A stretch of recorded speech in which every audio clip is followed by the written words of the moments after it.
कुपवाड़ा के नौगाम सेक्टर में आतंकी साजिश को नाकाम कर दिया गया है। सुरक्षा बलों ने हथियारों का एक बड़ा जखीरा बरामद किया है। चाइनीज पिस्टल, एम सीरीज की राइफल और हैंड ग्रेनेड भी बरामद किया गया है। एक बड़ी साजिश को यहां पर नाकाम किया गया है। एक बड़ी साजिश हो रही थी और उसको नाकाम करने का काम सुरक्षा बलों की टीम्स ने किया। कुपवाड़ा से यह बड़ी जानकारी मिल रही है।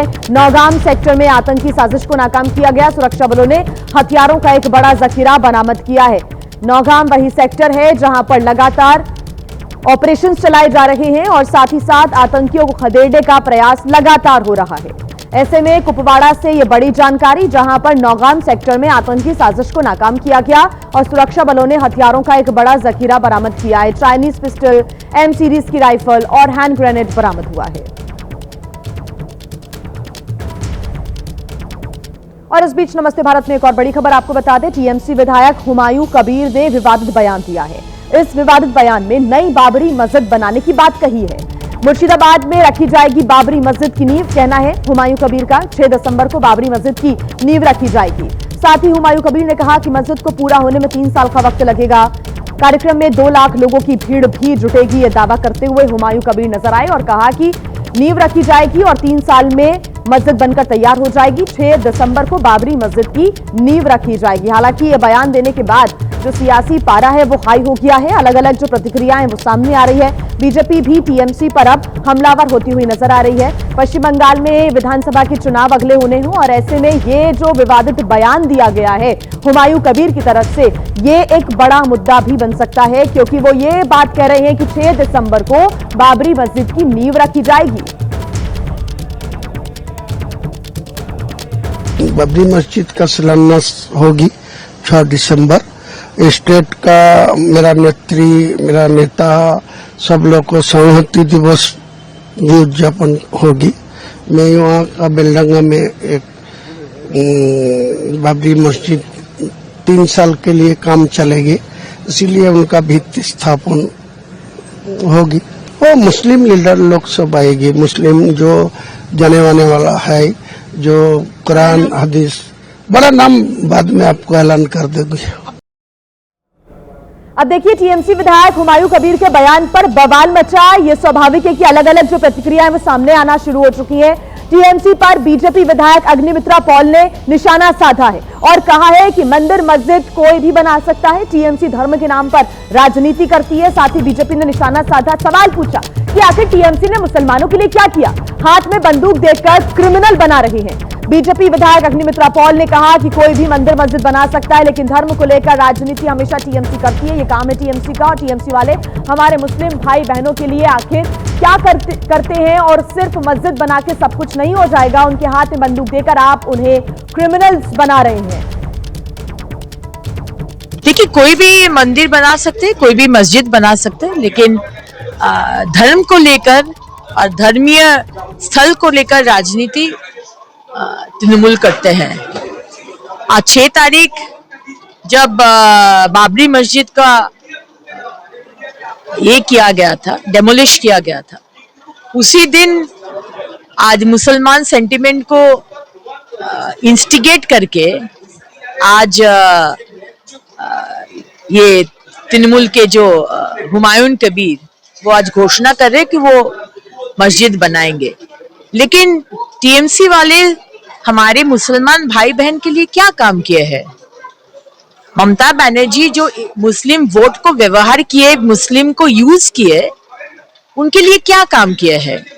तो सिर्फ मस्जिद बनाएंगे बोल के आप मुसलमान लोगों का उन्नयन नहीं कर रहे।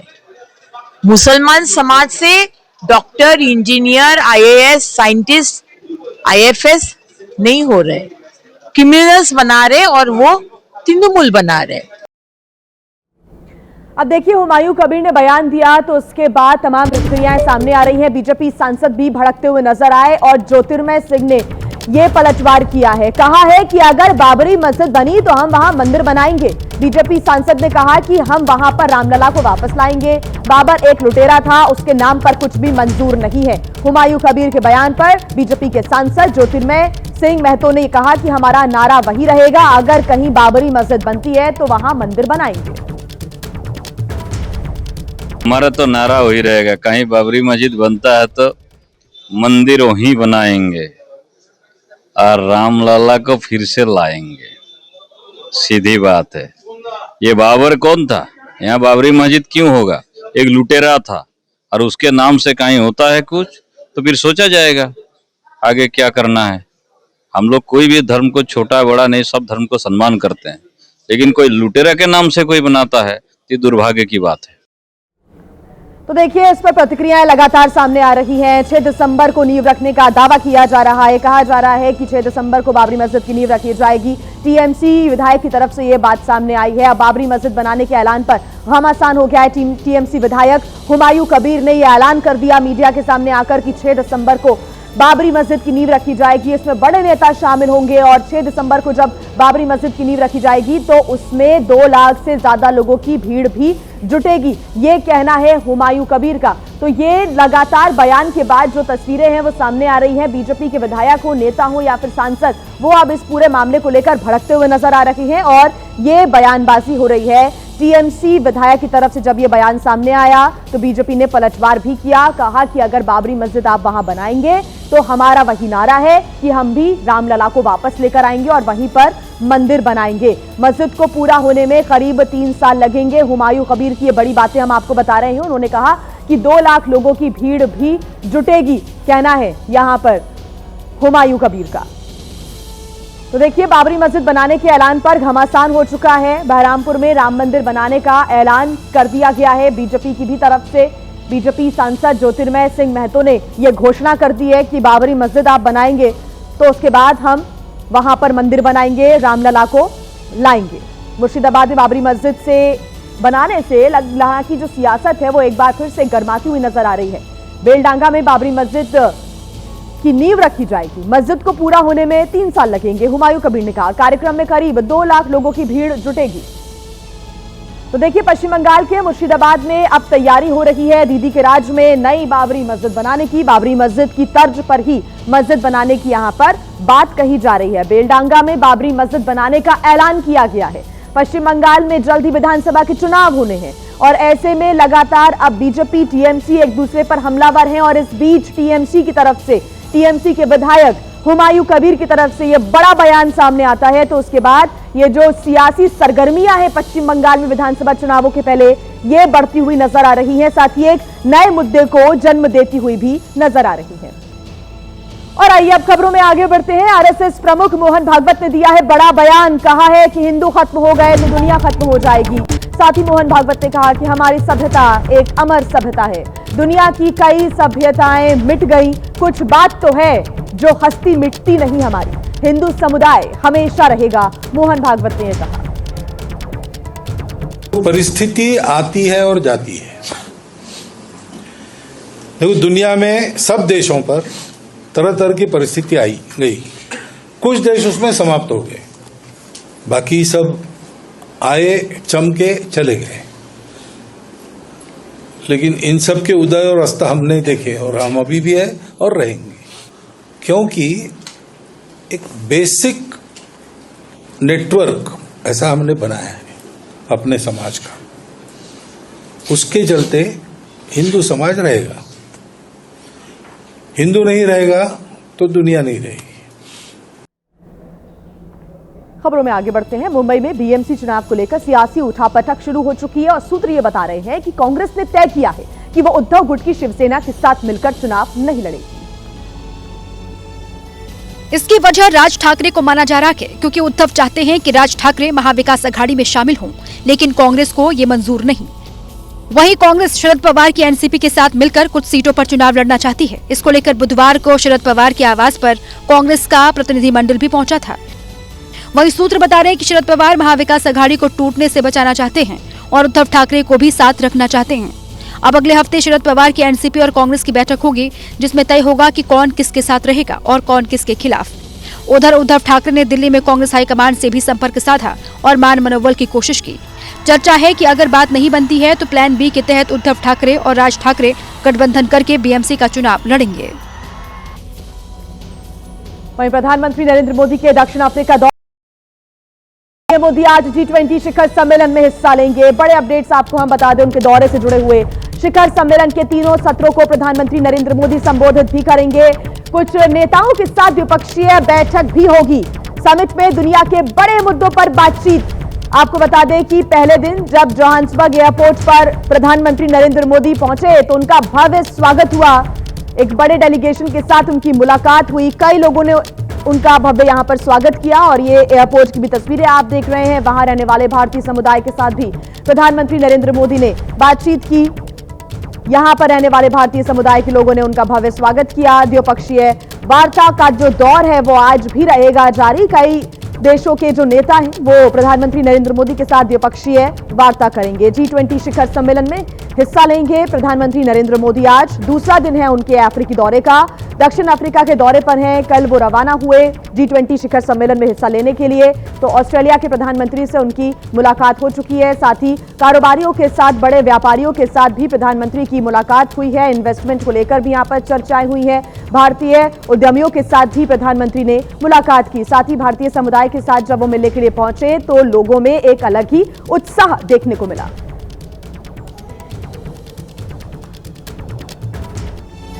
और आइए अब आपको फटाफट दिखा देते हैं अपराध जगत की टॉप 5 खबरें। जम्मू कश्मीर में बड़ी आतंकी साजिश हुई नाकाम। सुरक्षा बलों ने हंदवाड़ा नौगाम सेक्टर में हथियारों का जखीरा बरामद किया है। आगे की कार्रवाई जारी है। लुधियाना मुठभेड़ में घायल दोनों आरोपियों पर बड़ा खुलासा। ISI हैंडलर जसवीर चौधरी ने दोनों को हैंड ग्रेनेड अटैक के लिए भेजा था।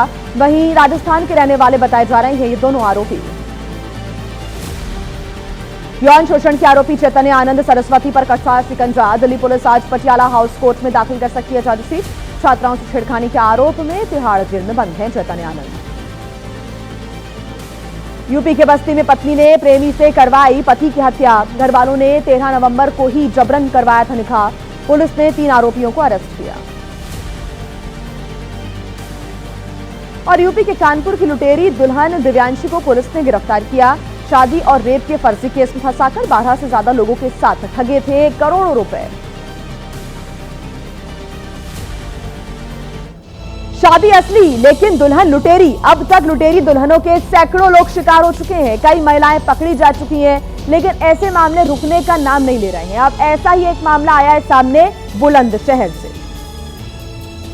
तस्वीरों में दुल्हन के रूप में दिख रही महिला की पुलिस को तलाश है। वैसे तो शादी के वक्त इसने अपना नाम रीना बताया था, लेकिन इसका असली नाम केवल इसी को पता है।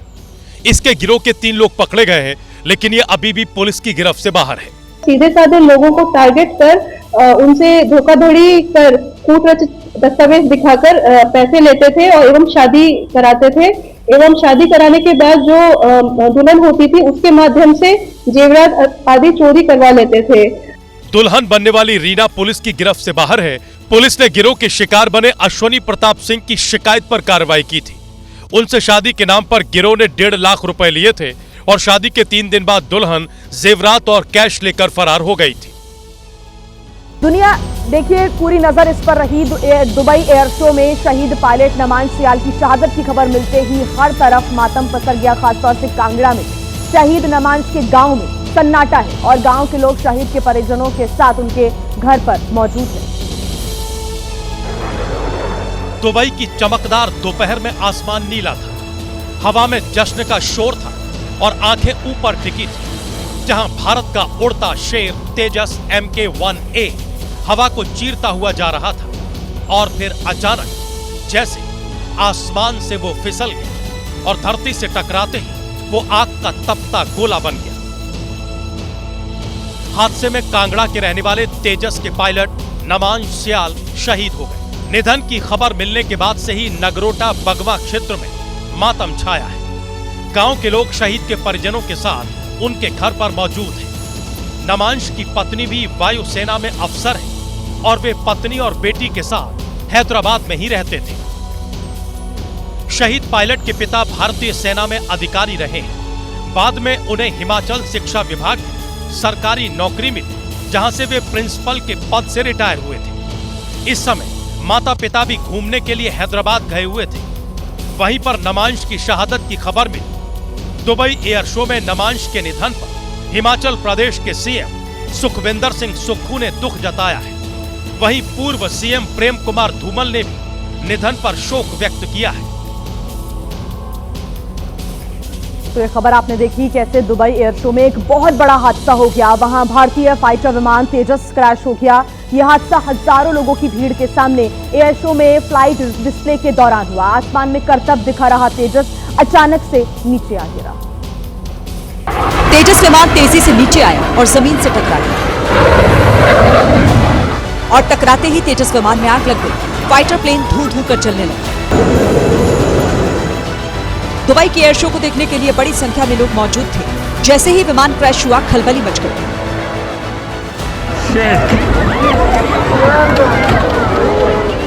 लोग हैरान रह गए कि ये क्या हुआ। हादसे के बाद हवाई अड्डे के ऊपर काला धुआं उठने लगा। वहां जितने लोग मौजूद थे उतने कैमरों में हादसे की तस्वीरें कैद हो गई। हादसे के बाद ये वीडियो सबसे पहले आया। दूसरे कैमरे में पहले ऊपर जाते दिखा, फिर अचानक से नीचे गिरने लगा। तीसरे कैमरे में आप साफ देख सकते हैं कि जैसे ही विमान ने गोता लगाया, पायलट ने उसे ऊपर ले जाने की कोशिश की, लेकिन विमान जमीन से टकरा गया। जमीन से टक्कर होने के पहले ही लोग गिरते विमान को देखकर चिल्लाने लगे। और देखते ही देखते सब कुछ खत्म हो गया। तो देखिए, दुबई एयर शो में दुनिया भर के विमानों का प्रदर्शन किया जाता है और इसलिए यहाँ पर दुनिया की बड़ी एरोस्पेस कंपनियां, एयरलाइंस, एयर फोर्सेस और साथ ही साथ टेक्नोलॉजी कंपनियां अपने नए विमान, हेलीकॉप्टर, हथियार सिस्टम और एरोस्पेस टेक्नोलॉजी दिखाने के लिए जुटी थी। तेजस भी अपना दमखम दिखाने के लिए वहां पर पहुंचा था, लेकिन हादसे का शिकार हो गया। दुबई एयर शो में भारत की ओर से कई विमानों के साथ तेजस भी अपनी कलाबाजी दिखाने के लिए गया था, लेकिन एयर शो के आखिरी तेजस उड़ान भरने के दौरान नियंत्रण खो बैठा और क्रैश हो गया। दुबई एयर शो की शुरुआत 1989 में हुई थी। इस तरह का एयर शो दुबई के अल मक्तूम इंटरनेशनल एयरपोर्ट पर हर 2 साल पर आयोजित किया जाता है। तेजस लगातार तीसरी बार इस आयोजन में शामिल हुआ था, लेकिन दुर्भाग्य से 600 करोड़ रुपए का तेजस हादसे का शिकार हो गया और इस दुर्घटना में तेजस के पायलट की मौत हो गई। इस बात की पुष्टि एयरफोर्स ने की है।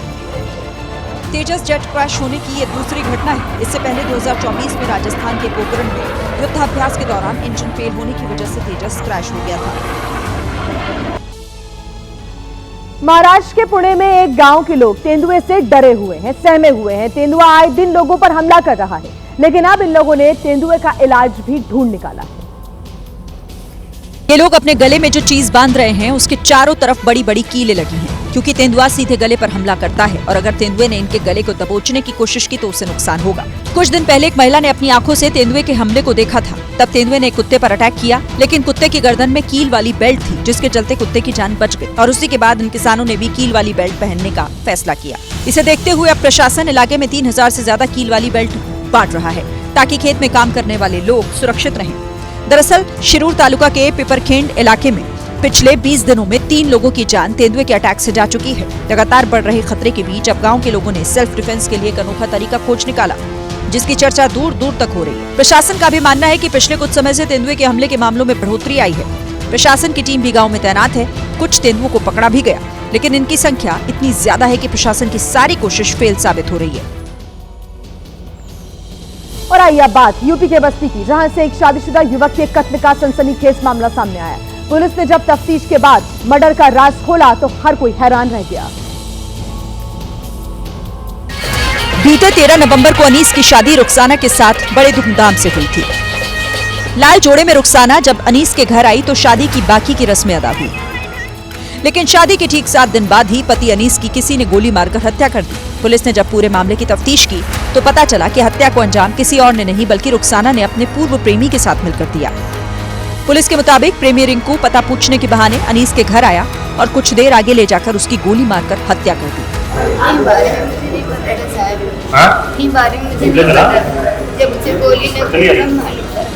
पुलिस ने यह भी कहा कि रुखसाना अनीस से शादी करना ही नहीं चाहती थी, लेकिन घरवालों के दबाव में उसने रिंकू को छोड़कर अनीस के साथ शादी कर दी। रुखसाना और रिंकू पिछले 4 सालों से एक दूसरे के साथ थे। तस्वीरें आपको दिखा देते हैं दिल्ली मुंबई एक्सप्रेस वे की, जहां से ऐसी तस्वीरें सामने आई है जिसको देखकर किसी का भी दिल दहल जाएगा। वहां पर एक तेज रफ्तार कंटेनर एलईडी पोल से टकरा गया और इसके बाद जो हुआ वो बेहद डरावना था।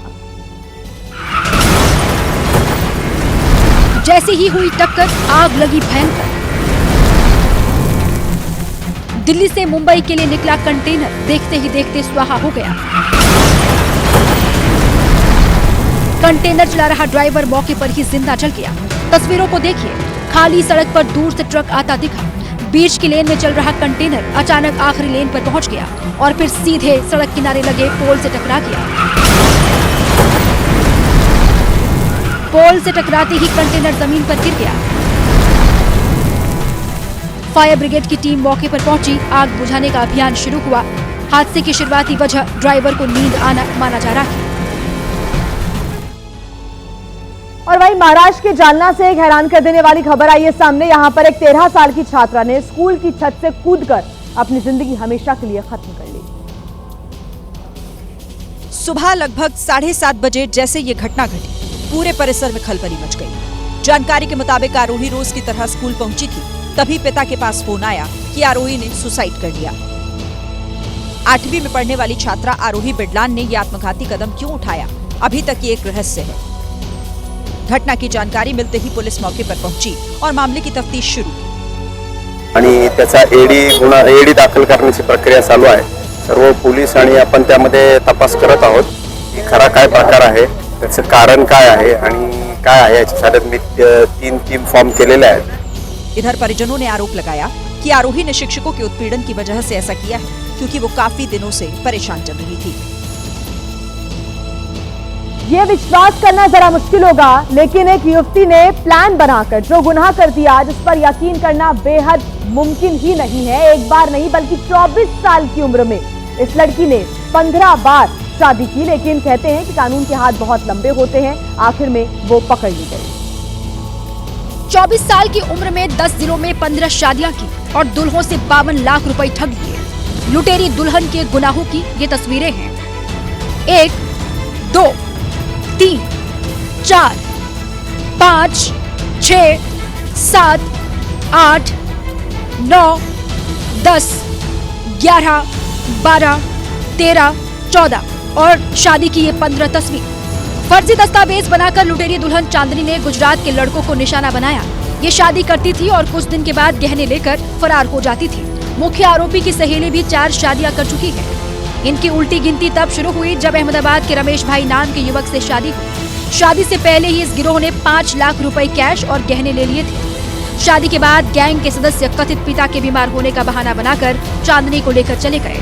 जब लुटेरी दुल्हन नहीं लौटी तो इसकी शिकायत पुलिस में की गई। पुलिस ने जब इस मामले की जांच गहराई से की तो लुटेरी दुल्हन, उसकी सहेली और पूरे गैंग का चेहरा सामने आ गया। फिर प्लान बनाकर मेहसाणा पुलिस ने सभी को गिरफ्तार कर लिया।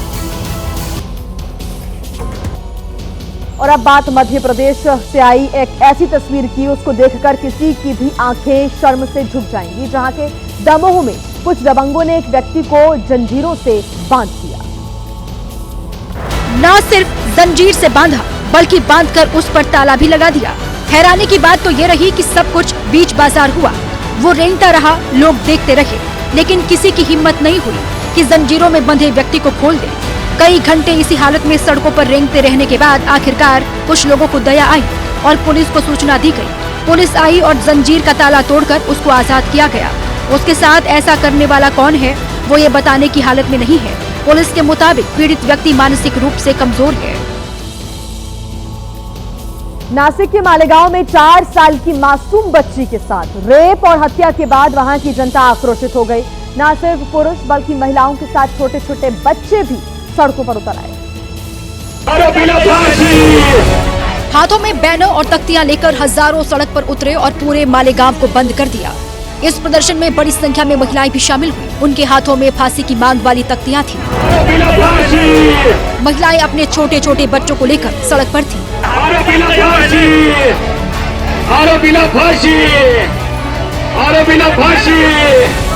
19 नवंबर की रात में बच्ची का शव मिला था।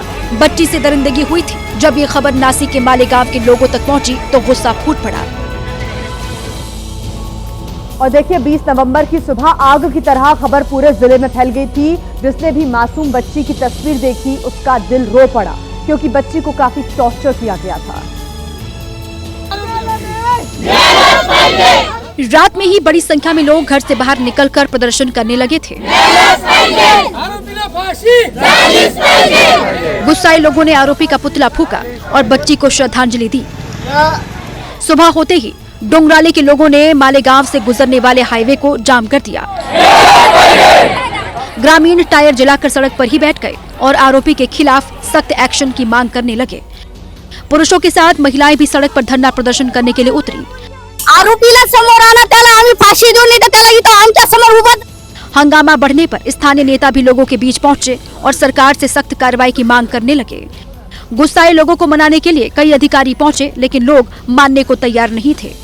लोगों ने विरोध में मालेगांव की दुकानों को बंद कर दिया। और अब दिल्ली आतंकी हमले से जुड़ी हुई एक बड़ी खबर आपको बता दें। सूत्रों के मुताबिक ब्लास्ट से कुछ घंटे पहले फरीदाबाद में जो अमोनियम नाइट्रेट बरामद हुआ था, उसे अल फलाह यूनिवर्सिटी के पास ही एक चक्की में पीसा जाता था और फिर वहीं से बम बनाने का कच्चा जो माल है वो निकलता था।